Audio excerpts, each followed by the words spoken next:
ನಮಸ್ಕಾರ, ಜಿನಿ ನ್ಯೂಸ್ ವೀಕ್ಷಕರಿಗೆ ಸ್ವಾಗತ.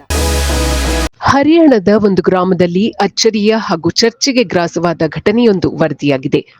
ಸತತವಾಗಿ 10 ಹೆಣ್ಣು ಮಕ್ಕಳಿಗೆ ಜನ್ಮ ನೀಡಿದ್ದ ಮಹಿಳೆಯೊಬ್ಬರು ಇದೀಗ ತಮ್ಮ 11ನೇ ಪ್ರಸವದಲ್ಲಿ ಗಂಡು ಮಗುವಿಗೆ ಜನ್ಮ ಕೊಟ್ಟಿದ್ದಾರೆ.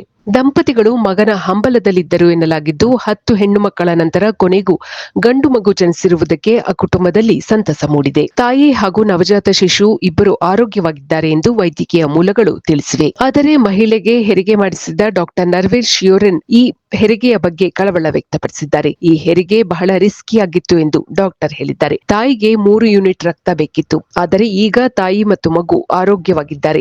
ಜನವರಿ 3ರಂದು ಅವರನ್ನು ಆಸ್ಪತ್ರೆಗೆ ದಾಖಲಿಸಲಾಗಿತ್ತು.